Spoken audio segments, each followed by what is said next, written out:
बोले सत्य सनातन धर्म की जय। बोले श्यामपति रामचंद्र भगवान की जय। पतित पावनी कलिमल हारिणी मंगलकारिणी मोक्षदायिनी माँ गंगा मैया का ये पवित्रतम तीर्थ आज की प्यारी ब्रह्मकुंड बड़ी पावन चर्चा आप श्रवण कर रहे थे श्री रामचरितमानस।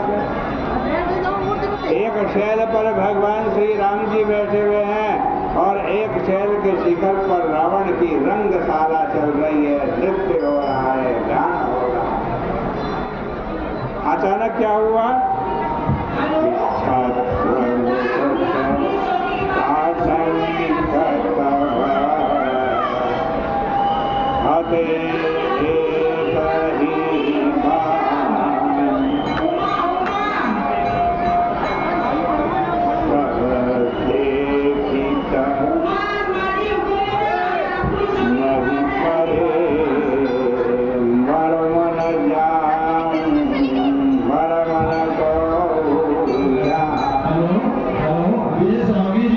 अचानक क्या हुआ? उस रावण की सभा में रावण का छत्र टूट करके गिर गया। रावण का मुकुट वो भी टूट करके गिर गया। और क्या हुआ? जो मंदोदरी थे उसने कान में बड़े सुंदर कुंडल पहन रखे थे, वो भी टूट करके गिर गया। बड़ा आश्चर्य। और कैसे हुआ कि आशय नाम सारा। ये खेल किसने किया? ये राम जी के बाण ने किया। राम जी जिस सुबेर पर्वत पर बैठे हुए थे वहीं से एक बाण चलाया और बाण गया रावण के छत्र को काट दिया, रावण के आज मुकुट को गिरा दिया और मंदोदरी के कुंडल को तोड़ दिया। और इतनी शीघ्रता से किया और फिर वापस चला गया राम जी के करकस में। बोले श्यामपति रामचंद्र भगवान की जय। आज कहते हैं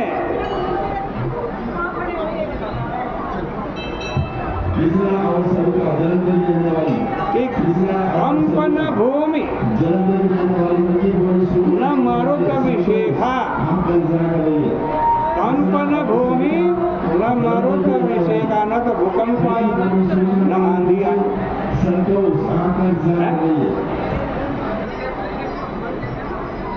न भूमि कांपी और नहीं आंधी आई। अस्त्र शास्त्र न देखा और कोई अस्त्र शस्त्र भी नहीं दिखाई दी। ये कौन आया? किसने छत्र काट दिया, किसने रावण का मुकुट काट दिया, किसने मंदोदरी के कुंडल उड़ा दिए, तो दिखाई नहीं दिया बाण राम जी किसी को। वहां बैठे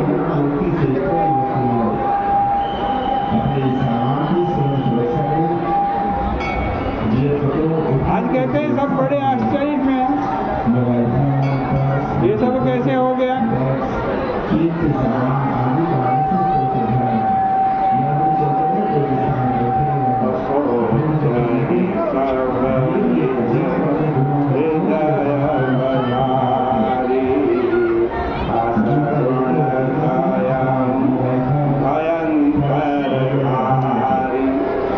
सबके सब मन मन में क्या सोच रहे हैं?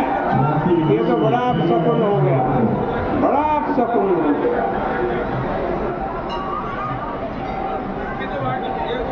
बेचारे राक्षस इसका रहस्य जाने भी तो कैसे जाने, क्योंकि उसका केंद्र कहाँ था? उसका केंद्र तो सुबेल शैल था जहाँ राम जी बैठे हैं, और जहाँ विभीषण और प्रभु के मध्य में बड़ा अनोखा संवाद चल रहा है।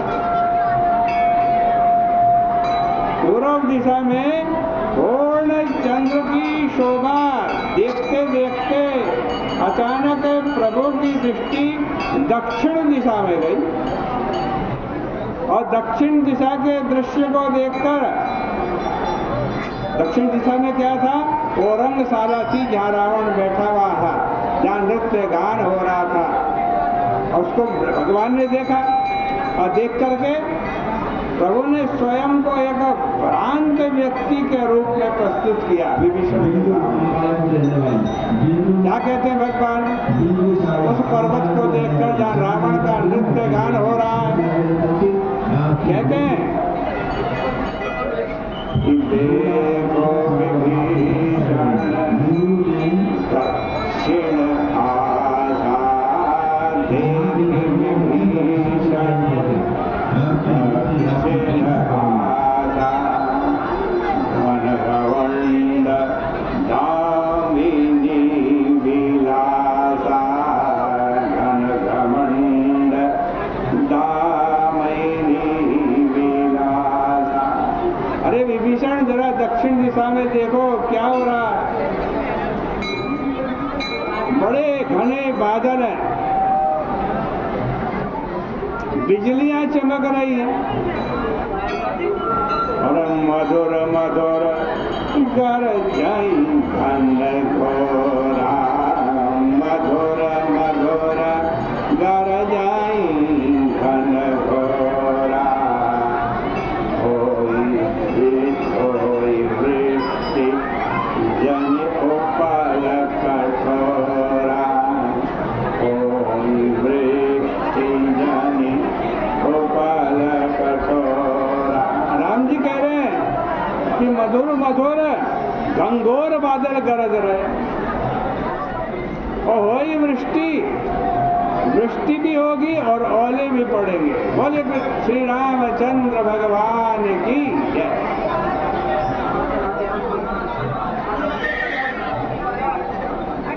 भगवान तो अभिनय कर रहे हैं कि बादल गरज रहा है, बिजली बदल चमक रही है, बरसात होगी, ओले पड़ेंगे। भगवान क्या कर रहे हैं? अभिनय कर रहा है। और विभीषण प्रभु की अज्ञता के अभिनय से इतने प्रभावित हो गए कि उन्हें लगा राघवेंद्र रावण के ऐश्वर्य की चकाचौंध से भ्रांत हो गए।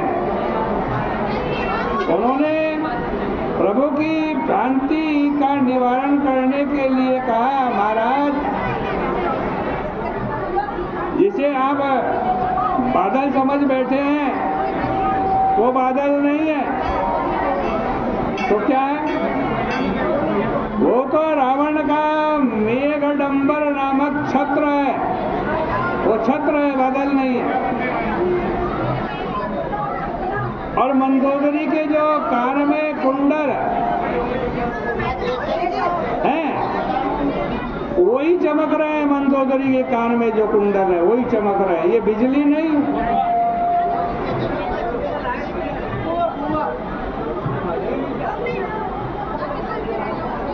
आज कहते हैं मृदंग आदि वाद्यों की आवाज आपको ऐसी लग रही है जैसे बादल गरज रहे हो।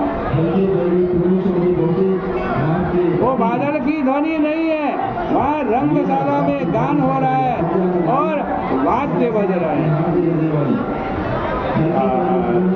विभीषण सुनहु कृपाला, होई न तड़ित न दारिद्र माला, लंका शिखर ओ पर आधारा, मानस गंधर देख अधारा, छत्र मेघ मंडल सिरधारी, छत्र मेघ मंडल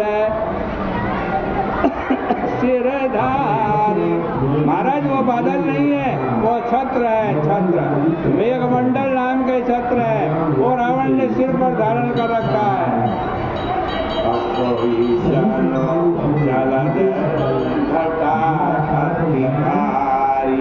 वही आपको आज बादलों की काली काली घटाएं दिखाई दे रही।